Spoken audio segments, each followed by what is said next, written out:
I welcome you once again, students of class 7A.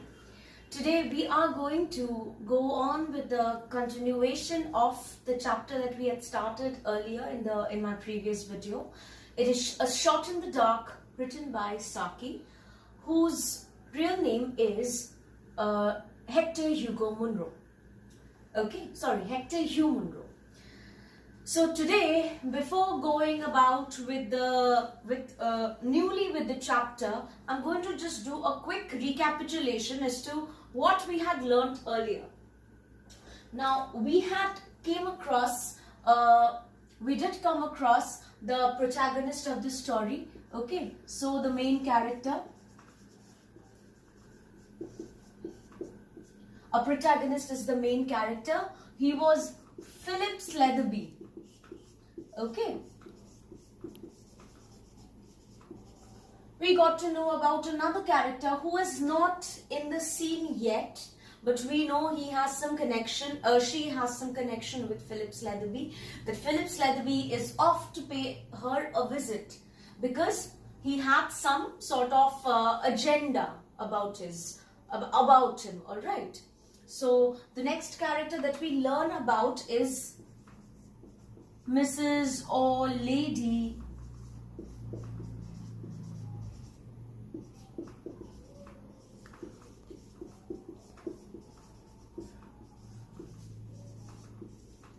Honoria Saltpen Yago, okay, pronounced as Yago. And we also come across another occupant, okay, who is in the same carriage as Philip Sletherby. Now, Philip Sletherby is the character who is bound at Brill Manor. Now, Brill Manor is in the estate or county of Chalkshire. Okay, so Chalkshire is something that we have to remember. Chalkshire is where Lady Honoria stays, and Brill Manor is the name of a house, or definitely it's a big palace kind of a house, right? So that is where she stays. And I told you she was a lady whose influence or whose approval was very important for Philip Sletherby if he had to win over a seat as a representative of the county of Chalkshire, okay, in the government. So that is the reason why Philip Sletherby is paying her a visit, and that is the reason why he wants to impress her. Now he is in the carriage that is bound for Brill Manor, okay, bound for Chalkshire, and he is encountered with another occupant. Okay, there's another person in the carriage who seems to be very disorganized. Okay, disorganized. He's young, a young man who's very disorganized, but at the same time he was pretty smart.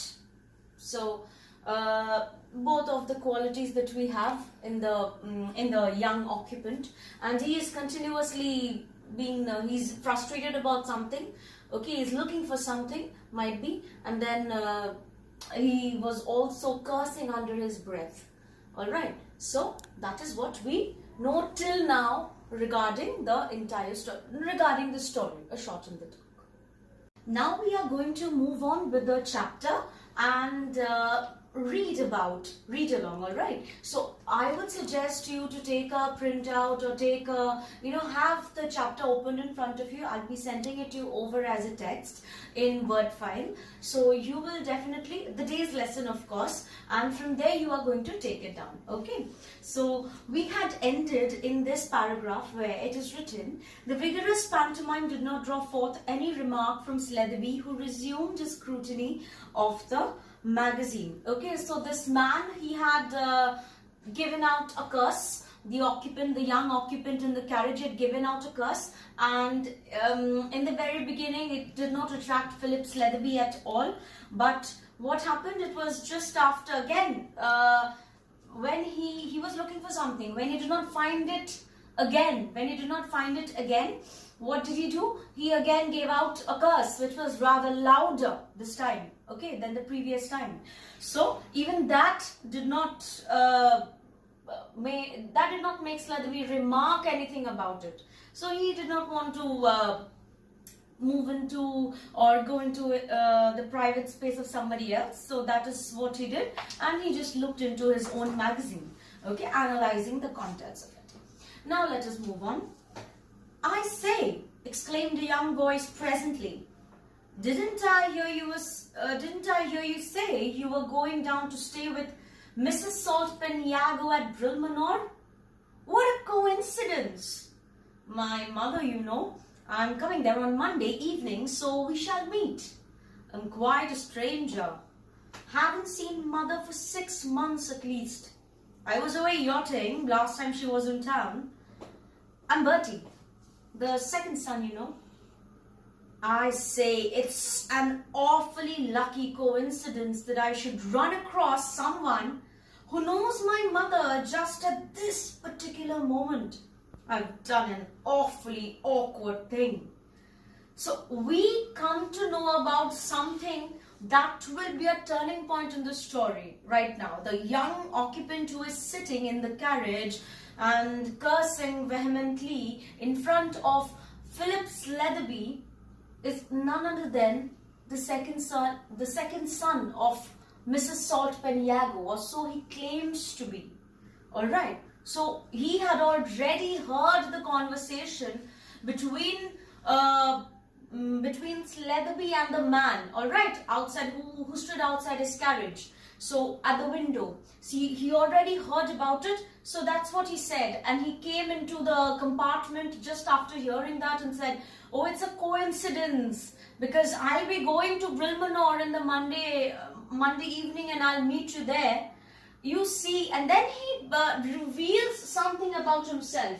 So what we understand, this character that we've just encountered, the occupant, okay, occupant or the co-traveler, co-passenger with Philip Sletherby is none other than, who claims to be, okay, we'll just write claims to be, okay, Honoria's second son, okay, Bertie. Now Bertie says something about himself. What does Bertie say something? What does Bertie give out a fact about himself? He says, "I'm quite a stranger," okay, stranger, which means a stranger in the household, stranger in Brilmanor at times, because you see, when a person doesn't live or is not there daily at home, that person is considered to be a stranger in the society by the family members itself. No, it doesn't mean that they are going to discard him or throw him away. It's not that.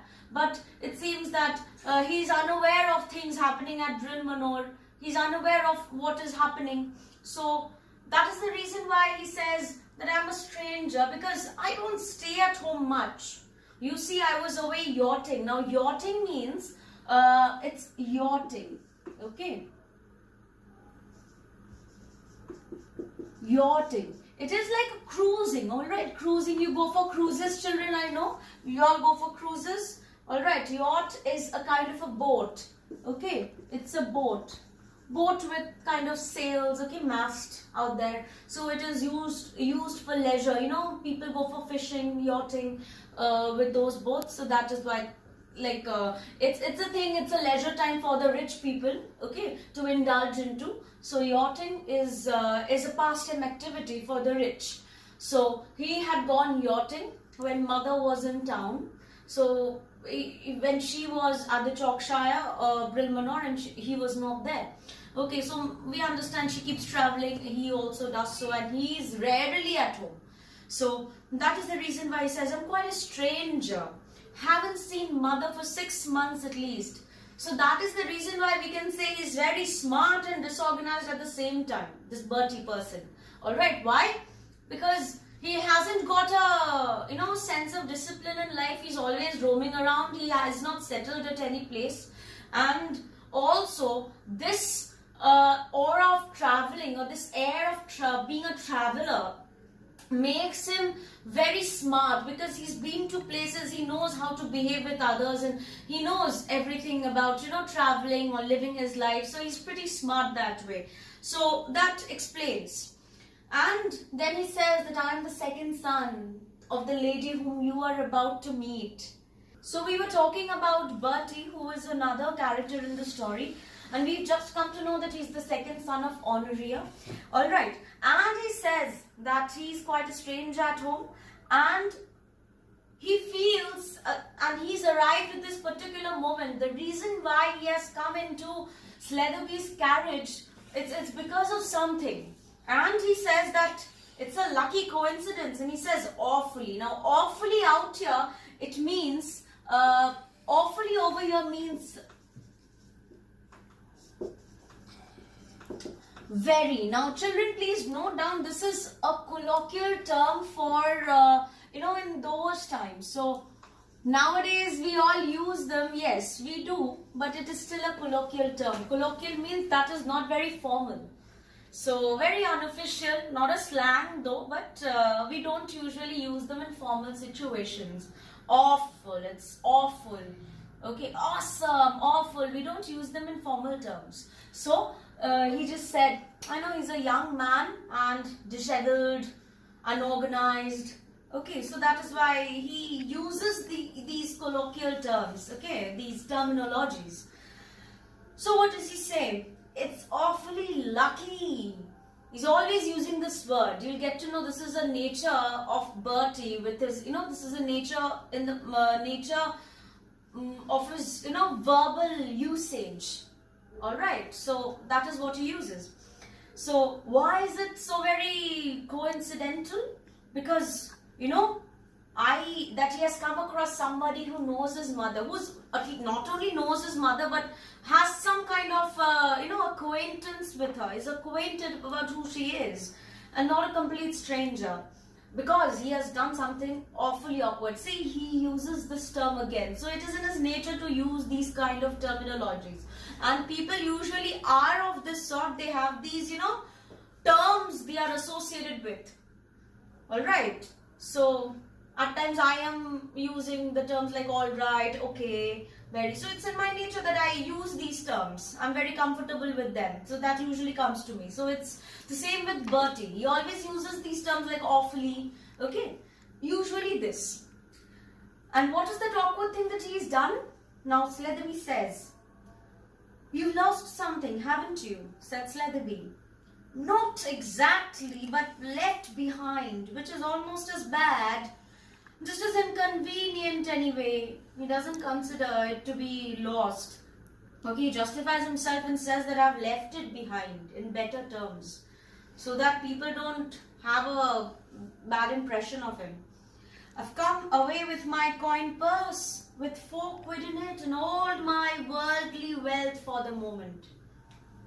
It was in my pocket all right, just before I was starting, and then I wanted to seal a letter, and then coin purse happens to have my crest on it. So I whipped it out to stamp the seal with, and like an idiot, I must have left it on the table. Now what is the awkward thing that he has done? And he's regretful about it. And what does he say? That he's he's done away with his coin purse. Okay, and there was only 4 quid. Now that is a slang for shillings. Okay, of money. Okay, quid. It's a slang for money. So he is this kind of a person who uses less of formal term slang. Okay, for money. So uses these these kinds of terms. So we can understand something about his character. Not very formal with anybody. He's very informal with everybody and anybody. Okay, so, and that 4 quid that he has with him, that is his wealth, worldly wealth, or that is what is left with him. So he takes some money, he goes out into the world, he travels around, and then when he is in need of more money, he comes back home. That is who Bertie is. That's what I feel. Alright, that's what the author wants to let us know. That Bertie only comes to Bryn Mawr, or he wants to meet his mother when he is in need of money. Alright, so, and what has he done? The coin purse which he had, he has lost it. Now, why is it so important? One, okay, so let me write it down. So he has lost his coin purse. Okay. One, why is it important to him? That there was money in it. Okay. Whatever is left of it, he needs to reach Brilmanor, or he has to do some work in between. That's why he needs the money. So there was money in it. And another reason why the coin purse or losing it affects him so much is because it has the crest on it. I'm going to explain to you what's a crest. Alright, so it has a crest on it. And what is he wanted to, you can see, usually it's like a seal, okay, something official, and he wanted to seal a letter with that crest, or which will show that the letter is from his family, the letter is from his name, okay, the name that he has for himself. Therefore it has the crest on, and he's lost it. And while sealing the letter with that, he has left it on the table. So he's done a big massacre out of the situation. He made a mess out of it. So now let me tell you what is the crest. Let me just explain to you the meaning of a crest. It's like a family heirloom or a family emblem. Okay, it's like a family emblem with an image. Okay, family emblem with an image, like we have the emblem of the, the lions at Sarnath. Okay, that's like an emblem. And in Britain, all the influential or the VIP families that you can call, they were in possession of a crest. They all had this crest. Okay, that included, that talked about their family name. They could choose anything. Okay, so it was a family emblem with an image. Alright, it was like a shield for a person. Now, usually the soldiers of the family or the kingdom or the kings, if they were under a king, if soldiers were fighting under a king, okay, they used to have that crest or that emblem on the helmet. Okay, or guards of a palace would have the emblem on their helmet. Okay, in everything that was supposed to be used in government work. So alright, in some work that was needed. So that was the crest. Okay, now where did this crest come from? Now the family crest is something that has been imbibed or inspired from the coat of arms. That now the coat of this design that they have. Okay, in the medieval times, we all remember who a knight is. We have read that in El Dorado, right? There was a knight, a valiant person who goes on, who's like a soldier, who's there in the king's army and has a good name in the, in the society. That's a knight. Okay, so a knight or a nobleman in the medieval times, they were given a kind of, a title in their name. So, and they used to have this image on their shields, or distinctive image, individual images for each family. Alright, so, and with this, and whichever knight had this, coat of arms image or image given to them, they had some rights entitled to them. They were only benefactors of a few rights that was not given to all the people, but only those noblemen. Okay, and it always depend on the achievements made by that person that night. Okay, so the coat of arms was granted to them. The kings did so, or the government officials sitting in authority did so. Okay, so and when and this was something, and it became the family name, it became the family crest. Alright, became the emblem for their family, this coat of arms that they had been granted. Now this was used, this could be used by families from generations and generations. The generations that were to come even after the knight had died, his family. Okay, so they could have used that. Okay, so we could understand that the later families that the next generation that came, they were these group of aristocrats or influential people. VIPs were only the ones who could have the crest on their family. It was like a logo for them, alright? So they could have it. Now, there is one thing that we have to note. This is during the 1800s, and during that time we have to understand it was the Victorian period and women were not given proper rights. But in this story we see Mrs. Saltpen Yago has this family crest, okay, that Bertie talks about, that is our name, okay, we have the crest on it. So women during those times, it was either the emblem that was given to them by her father, that she inherited from her father's house, sorry, and it could be that, and maybe she could get it from her husband's name when she got married. So that is a way the woman could use that emblem according to her family name, that she could use it for her, use it to influence, Okay, so usually, but there was a time when women could have inherited this. Now that emblem could have been some other shape, but it was, if they could have given a family crest or an emblem to a woman who was of great, influence, who was very important, who was a very important lady, they always gave an emblem that had a diamond shape, okay, diamond shape to the or at times an oval shape, okay, to the woman.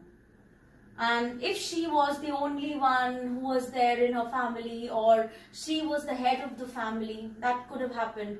All right, so they either one diamond one or an oval shaped. So that was the only family crest that she could bring about or inherit. Okay, so it was very patriarchal of the society at that time, but that is how it was. And now here we find that Bertie also had a coin purse which had the family crest on it. That what he talks about, that it's my crest, which means not his own, but given to him by he's inherited from his ancestors, okay, and maybe from the mother. So that's what he says, and he has left that on the table. So it was pretty important. Anything that had the crest, you could have used it as a seal. Now we see people nowadays, they use the government seal, okay, for any official matter. Now in those times, they could have used the crest if they had to deal with international affairs or governmental affairs or official matters. They could have done that. They could have used that crest. And he has left that on the table. So careless of him. So we understand that apart from being very disorganized, this man was pretty careless as well. So losing something as important as the family crest, as an emblem, was definitely very careless about his character. Okay, now we move on. I should have put it back. I had some change loose in my pocket, but after I paid for a taxi and my ticket, I'd only got this little sixpence left. Now, how he has come to this place? How has he commenced his journey again from where he has posted the letter and all? He had some pence, he had some money in his pocket, and now he's just left down with a sixpence. So he hasn't any money after that. I'm stopping at a little country. Now, why does he need the money?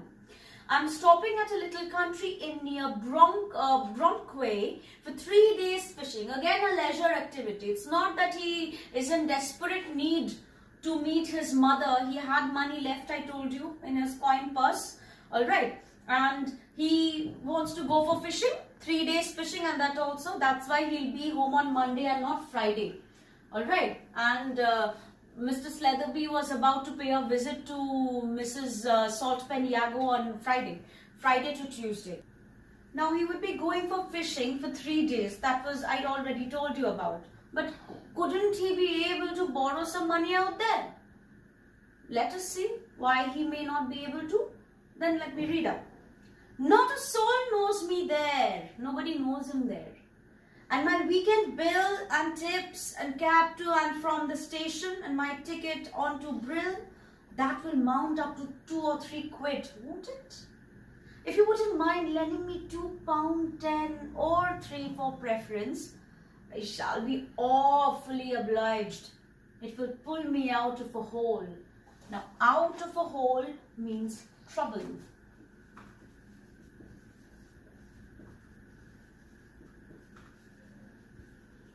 So, he's in a pit, okay? He's in trouble. So, if he could have borrowed some money from Sletherby, and obviously the mother would repay it, that's what he thinks. So, he would do it. Now, he thinks he's a person who lives very luxuriously. So, he wants 3 or 4 quid, okay? And therefore, 3 or 4 quid is needed. But what he says, that he wants pounds, okay? Maybe £2.10 or 2 £10 notes or however, okay? Or maybe 3 also could be given. So, it was quite an amount, all right? And then he says, I will be awfully obliged. Now, children, make a note of this.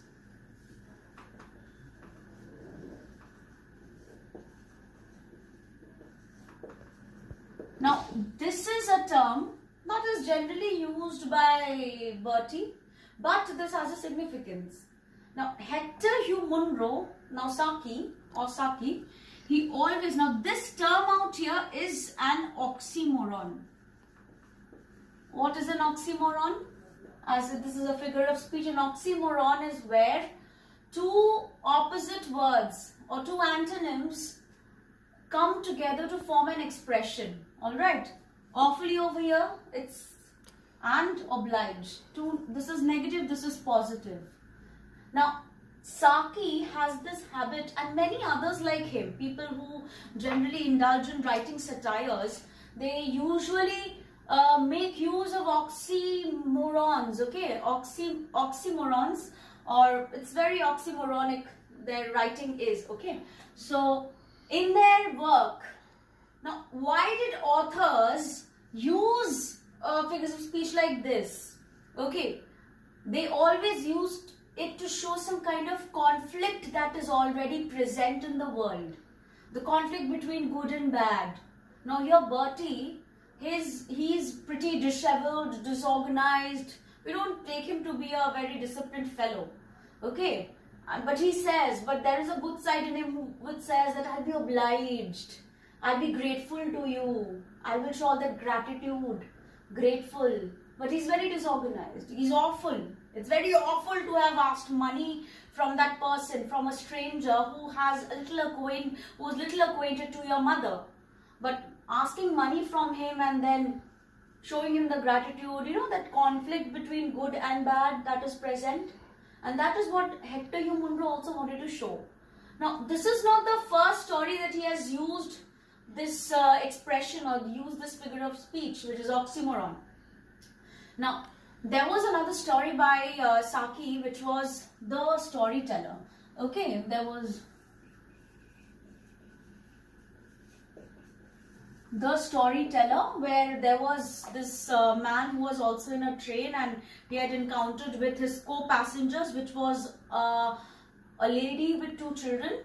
And now the children were quite enthusiastic, very energetic.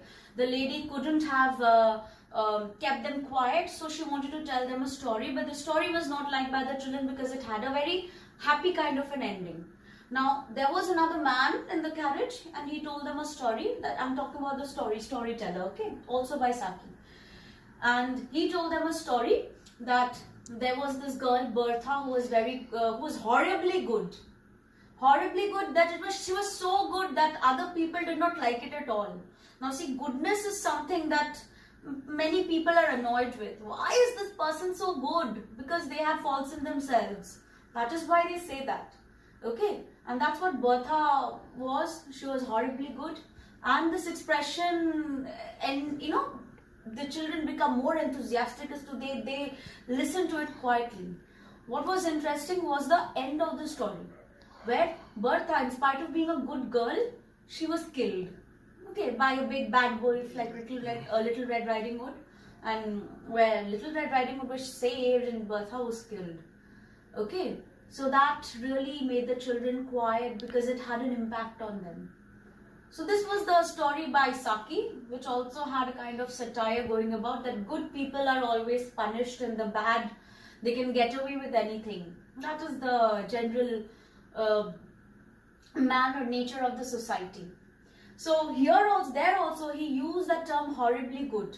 The same manner to show the conflict between good and evil, which is there in the society, thriving in the society. At the same time, here as well, we want to show the conflict that in Bertie's character. Okay, the good and bad. He's feeling awful. It's an awful thing to have asked money like that. And maybe it made Sletherby also feel very annoyed. But at the time he said that I'm going to show that obligation towards you, that gratitude. I'll be awfully obliged if you help me out. Okay, so this is the reason why he had befriended, he wanted to be friendly towards Sletherby, because he was in need of money. Now, what is supposed to be Sletherby's response? Let us see. I think I can manage that, said Sletherby after a moment's hesitation. He was hesitant for quite some time, and then he said, okay, I think I can manage it. And what does he say? Thanks, awfully. Again he says awfully. So that's a nature in his character to use that word constantly. It's jolly good of you. What a lucky thing for me that I should have chanced across one of my mother's friends. So he considers himself to be so lucky.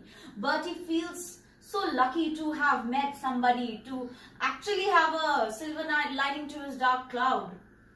It will be a lesson to me not to leave my purse lying about anywhere, where it ought to be in my pocket. Where it's supposed to be in my pocket, I should have not kept it any. He was very absent-minded. See, unorganized people are always absent-minded, and what Bertie is also like the same thing. Okay, he's absent-minded. All right. Next.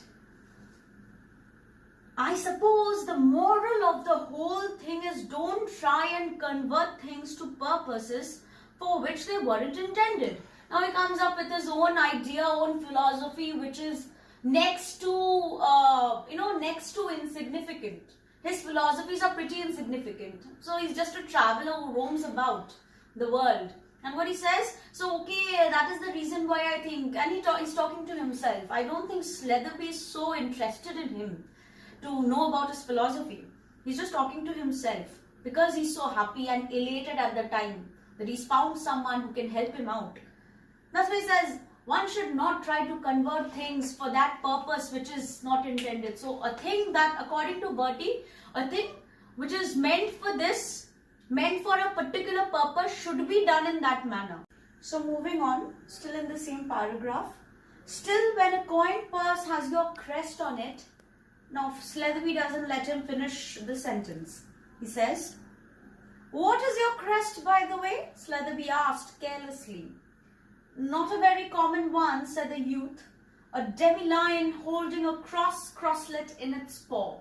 Now a demi-lion is a symbol at the top of half a lion, okay, used in the coat of arms. You will see, okay, so demi-lion is a half lion, okay, half lion.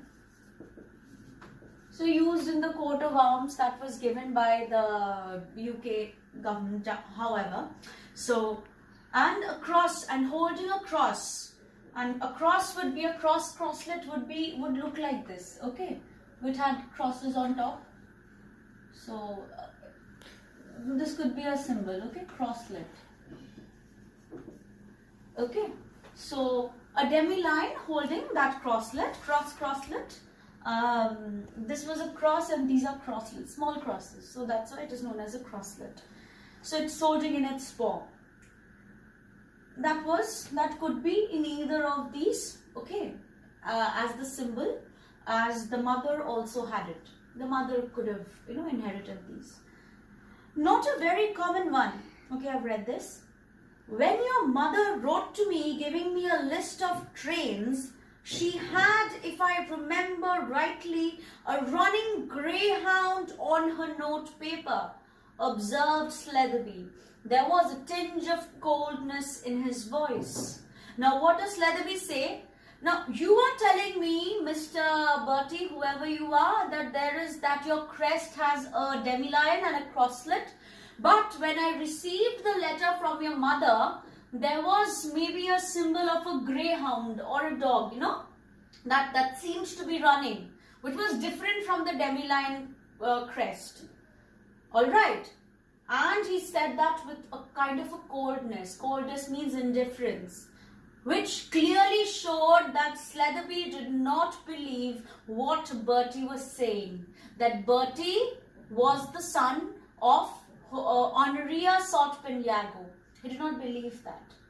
Alright, there was this disbelief in his voice. He wanted to, investigate about it. He wanted to be sure about it. And that is why he asked that this was not your crest, your mother's crest was different.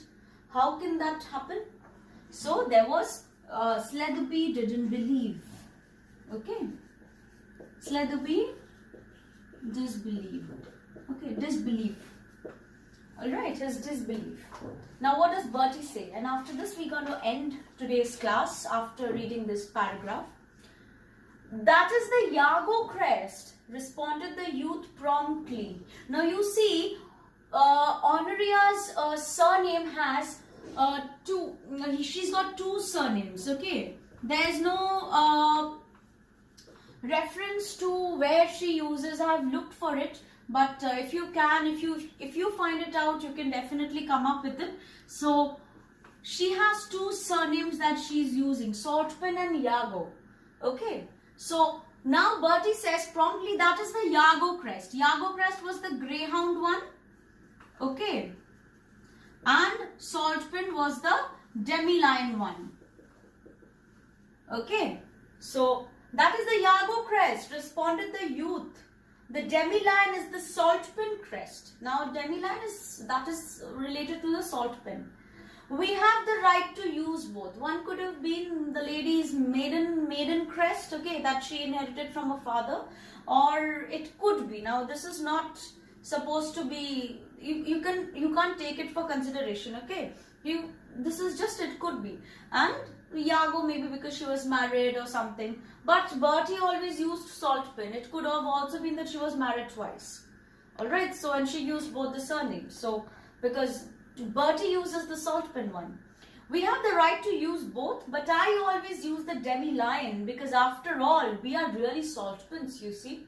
So he considered himself to be a real Saltpin, so he uses the demi-lion. And they have the right to use both the Yago and the Saltpin crests. Okay, two crests that belong to one family. So I'm going to end it over here right now. And this is what we have progressed in the story.